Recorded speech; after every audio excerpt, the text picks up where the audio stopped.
प्रदेश के कई जिलों में झमाझम बारिश का दौर अभी भी जारी है। बांसवाड़ा, उदयपुर, ओसिया, बालोतरा, रेनवाल, बालेसर, फतेहपुर और पीसांगर में भारी बारिश के चलते जलभराव हो गया है। वहीं बांसवाड़ा जिले में बांध के गेट भी खोल दिए गए हैं। हालांकि भारी बारिश से अभी सभी जगहों पर जनजीवन अस्त व्यस्त नजर आ रहा है। ये कुछ हम आपको तस्वीरें दिखा रहे हैं। 8 तस्वीरें आपकी टीवी स्क्रीन पर हैं। बांसवाड़ा, उदयपुर, ओसिया, बालोतरा, रेनवाल, बालेसर, फतेहपुर और पीसांगर, जहां पर जल भराव की स्थिति पैदा हो गई है। ज्यादा बारिश होने की वजह से लोगों को परेशानी का सामना करना पड़ा, क्योंकि अब जगह जगह जल भराव की स्थिति दिखाई दे रही है।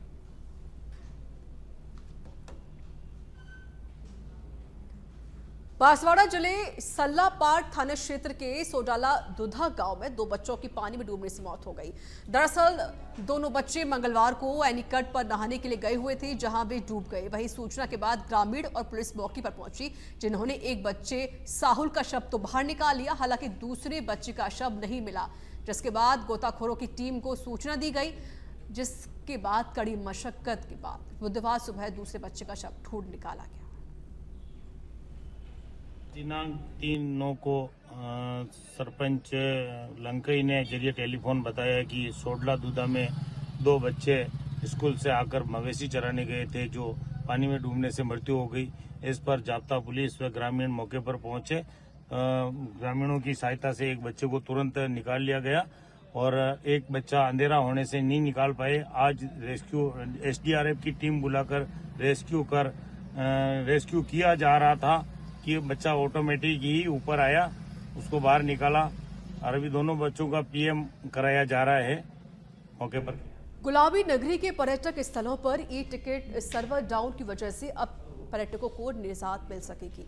जी हां, पुरातत्व विभाग ने अब 5 मिनट से अधिक सर्वर डाउन के बाद मैनुअल टिकट काटने के आदेश जारी कर दिए हैं। बता दें कि ई टिकटिंग व्यवस्था के तहत कई बार सर्वर डाउन होने की वजह से देशी विदेशी पर्यटकों को खासी परेशानी का सामना करना पड़ता था। और वैसे में पुरातत्व विभाग ने कड़ा कदम उठाते हुए DOIT को पत्र लिखा और उसमें कहा गया कि जयपुर के स्मारकों और संग्रहालयों में अगर ई टिकटिंग के दौरान सर्वर 5 मिनट से ज्यादा समय तक डाउन रहेगा, तो इस स्थिति में पुरातत्व विभाग की ओर से ऑफलाइन टिकट काटे जाएंगे, ताकि पर्यटकों को किसी तरह की कोई परेशानी का सामना ना करना पड़े।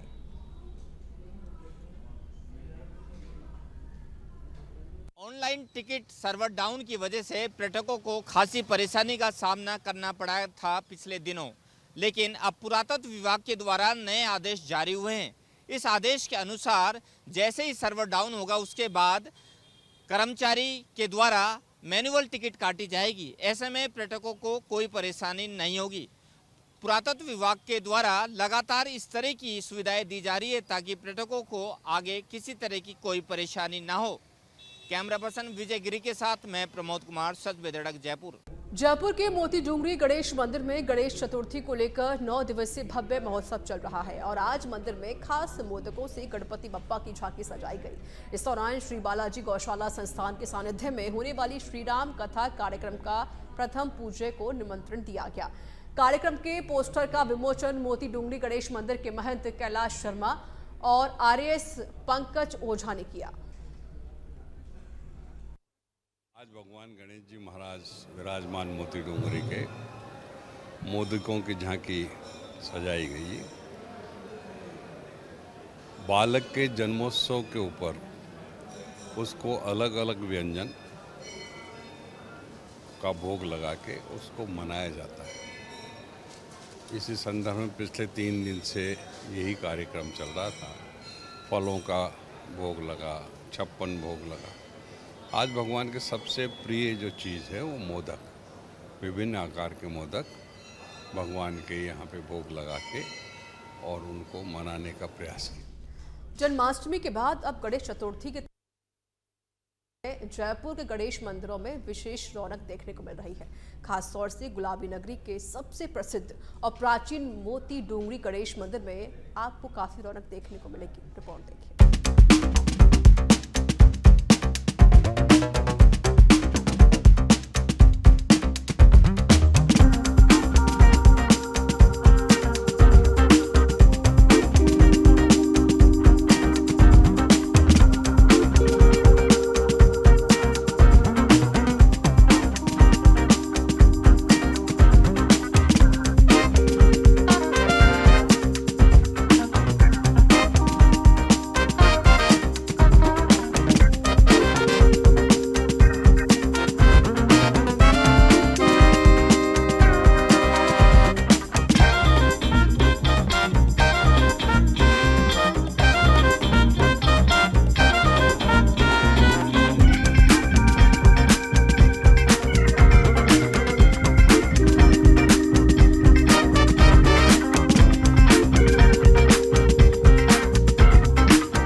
कई तरह के आधुनिक तरीके के जो झूमर है वो लगाए जा रहे हैं।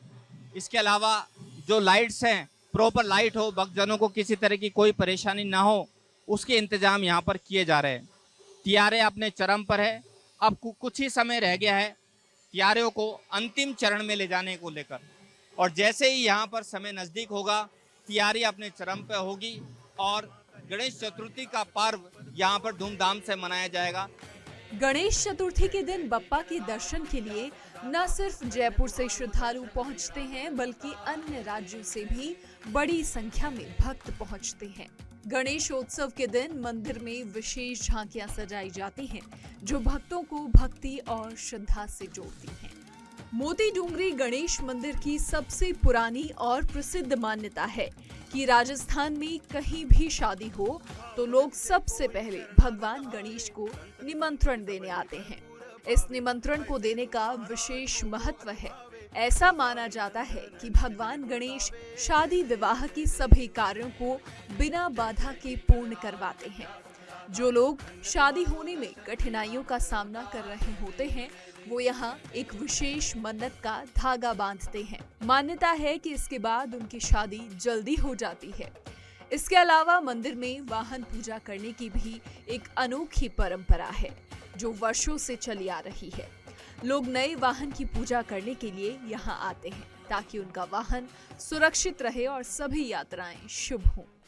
गणेश चतुर्थी की तैयारी पूरे देश भर में बड़े ही धूमधाम से मनाई जा रही है। इसको लेकर जयपुर की गुलाबी नगरी के अंदर भी धूमधाम से आयोजित की जा रही है तैयारियां। फिलहाल हम मोती डूंगरी के गणेश मंदिर में आप देख सकते हैं कि किस तरह से मूर्ति को सजाया गया है। यहाँ पर रोजाना पोशाक बदलती जाती है, सजाया जाता है मूर्ति को। जो मुकुट आप देख रहे हैं ये सोने का मुकुट है, छत्र आपका चांदी का नज़र आ रहा है। यहाँ पर काफ़ी विशाल मात्रा में जो है श्रद्धालु आते हैं। जयपुर में हर त्यौहार वैसे तो बड़ी धूमधाम से मनाया जाता है, गणेश चतुर्थी इसका एक अपने आप में एक महत्वपूर्ण त्यौहार है। इस समय जयपुर के गणेश मंदिरों में विशेष रौनक देखने को मिल रही है। खासतौर से शहर के सबसे प्रसिद्ध और प्राचीन गणेश मंदिर आपको रौनक देखने को मिलेगी। यहाँ गणेश चतुर्थी की तैयारी जोरों पर है। भगवान गणेश की प्रतिमा का अलग अलग रूपों में श्रृंगार किया जाता है। मंदिर में हर दिन सुबह शाम भजन कीर्तन चल रहे हैं और भगवान गणेश की प्रतिमा का विराजमान गणेश की दाहिनी सूंड है। यह मूर्ति सोने के भव्य मुकुट और चांदी के छत्र से सजी हुई है। यहाँ पर हजारों की संख्या में श्रद्धालु आते हैं। देश विदेश से यहाँ पर श्रद्धालु आ रहे हैं, सुबह शाम यहाँ पर दर्शन कर रहे हैं। 7 तारीख को गणेश चतुर्थी का पर्व धूमधाम से बनाया जाएगा। इसकी तैयारियां जोरों पर है। आप देख सकते हैं कि किस तरह से मंदिर के अंदर श्रद्धालु बड़े ही जोर शोर से यहाँ पर आ रहे हैं। ऐसी मान्यता है कि जो भी कठिनाइयाँ होती है उससे पहले गणेश के मंदिर में आने से, पूजा अर्चना करने से वो कठिनाइयाँ दूर हो जाती है। और कोई भी अगर मंगल कामना हो तो भी गणेश जी के यहाँ पर आमंत्रित करना पड़ता है। और इसके अलावा शादी ब्याह के अंदर भी अगर कोई कार्ड छप रहे हैं तो सबसे पहले यहाँ पर निमंत्रण दिया जाता है। जमाल खान के साथ मैं प्रमोद कुमार, सच बेधड़क, जयपुर। दिल्ली के सुमेरपुर और तखतगढ़ शहर में शनिवार को गणेश चतुर्थी पर्व बड़े धूमधाम के साथ मनाई जाएगी। तो वहीं बाजारों में गणपति बप्पा की मूर्तियां दिखाई देने लगी हैं। इस बार सार्वजनिक पंडालों में मिट्टी के गणपति बप्पा विराजेंगे। पंडित सुरेश गौड़ ने बताया कि भगवान गणेश जी का जन्म मध्याव्यापिनी चतुर्थी को हुआ था। इस बार चतुर्थी को गणेशोत्सव के लिए गणेश स्थापना व पूजन का श्रेष्ठ मुहूर्त दोपहर वृश्चिक लग्न 11:39 से 1:55 तक रहेगा। इसके साथ ही गणेश चतुर्थी को लेकर गणेश भक्तों में जबरदस्त उत्साह नजर आ रहा है। भाद्रपद शुक्ला चतुर्थी को गणेश जयंती मनाई जाएगी। इस बार गणेश जयंती 7 सितंबर शनिवार को है। मध्याह्न समय में भगवान गणेश जी का जन्म हुआ था, इसलिए वृश्चिक लग्न में दोपहर 11:39 से 1:55 तक गणेश स्थापना का श्रेष्ठ मुहूर्त रहेगा।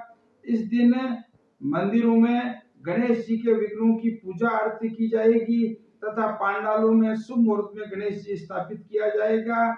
इस बार गणेश उत्सव को लेकर के लोगों में बड़ा उत्साह है और मिट्टी के गणेश जी स्थापित करने के लिए जगह जगह प्रतिमाएं बिक रही है और गणेश जी की मूर्तियां बना रहे हैं। दौसा नगर परिषद के वार्ड 17 के पार्षद पद का उपचुनाव स्थगित हो गया है। दौसा रिटर्निंग अधिकारी मनीष कुमार जाटव ने इस संबंध में आदेश जारी किया है और बताया कि आगामी आदेश तक उपचुनाव स्थगित किए जा रहे हैं। गौरतलब है कि 5 सितंबर को पार्षद पद के लिए मतदान होना था। अब मतदान से एक दिन पहले चुनाव स्थगित होने से भाजपा और कांग्रेस की तैयारी धरी की धरी रह गई।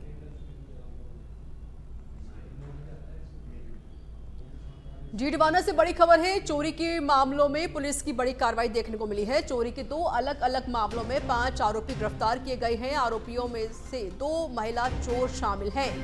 महिला चोरों ने रहमान गेट जीएसएस पर चोरी की थी। पुलिस ने चोरी का माल बरामद कर लिया है, जबकि दूसरे मामले में 3 चोर गिरफ्तार किए गए हैं। तीनों चोरों ने पावटा के खेतों में चुराई थी विद्युत केबल। अब पुलिस चोरों से पूछताछ कर रही है। चोरी के अन्य मामलों का भी खुलासा होने की उम्मीद है।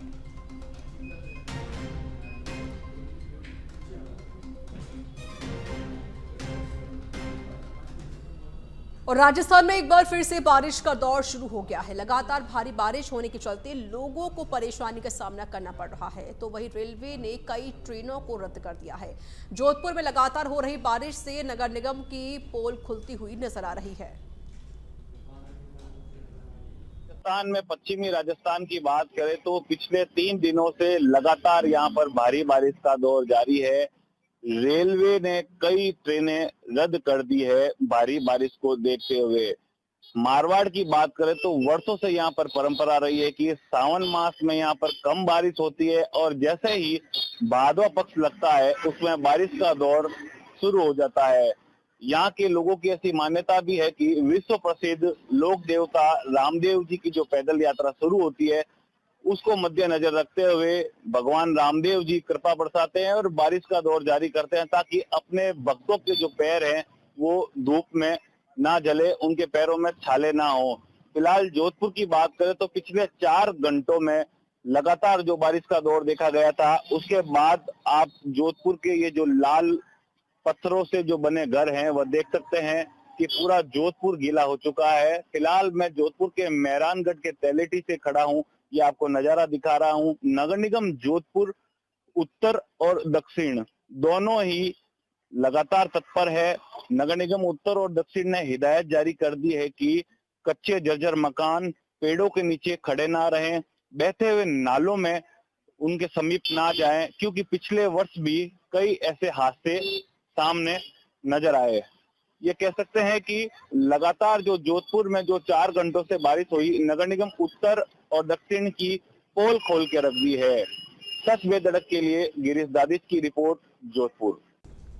हनुमानगढ़ जिले के नोकेरा गांव की 2 नाबालिग बहनों से गैंगरेप के मामले में संगरिया पुलिस ने 2 जनों को गिरफ्तार करने में सफलता हासिल कर ली है और अन्य आरोपियों की तलाश की जा रही है। प्रेस कॉन्फ्रेंस में जानकारी देते हुए एसपी विकास सांगवान ने बताया कि दोनों सगी बहनें 17 जुलाई को स्कूल जाते समय लापता हो गई थी और आरोपी कुलदीप दोनों को लेकर हरियाणा के आदमपुर चला गया, जहां दोनों बहनें संदीप के पास रहने लगी। इस दौरान कई लोगों ने दोनों बहनों से गैंगरेप भी किया और पुलिस ने दोनों बहनों को हरियाणा के आदमपुर से दस्तयाब कर मेडिकल मुआयना करवाने और बयानों के बाद दोनों को परिजनों को सौंप दिया है। वहीं इस मामले में पुलिस ने आरोपी कुलदीप और संदीप को गिरफ्तार किया है। वहीं अन्य आरोपियों की तलाश पुलिस कर रही है।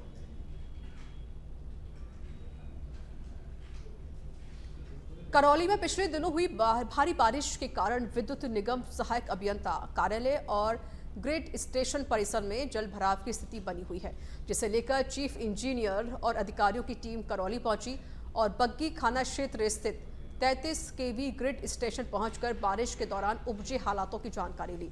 करौली SEJL मीणा ने बताया कि बारिश के दौरान 33 केवी ग्रिड स्टेशन के ट्रांसफार्मर पानी में डूब गए थे। जल भराव के कारण कार्यालय में रखे रिकॉर्ड खराब हो गए हैं। साथ ही कहा कि यही स्थिति वर्ष 2016 में भी देखी गई थी। मंत्री जी ने और हमारे डायरेक्टर साहब ने और CMD साहब ने ये डिसाइड किया है कि हम इस पूरे प्रीमाइस को ऊपर करेंगे। जो अभी वर्तमान में 33 के भी यार्ड चल रहा है उसको सर्वप्रथम हम ऊपर करेंगे, जिससे करौली सिटी की विद्युत व्यवस्था किसी भी तरीके से खराब ना हो।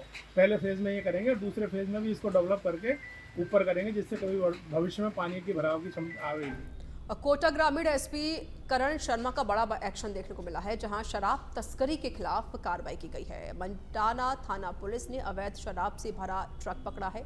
पुलिस ने तलाशी के दौरान अंग्रेजी शराब की 440 पेटियां बरामद की। चंडीगढ़ से गुजरात होनी थी अवैध शराब की supply. Gujarat number truck GJ 24X3503 को जब्त कर लिया गया है। शराब तस्कर राकेश जाट को गिरफ्तार किया। कोटा से जानकारी दे रहे जहां पर एसपी करण शर्मा का बड़ा एक्शन देखने को मिला।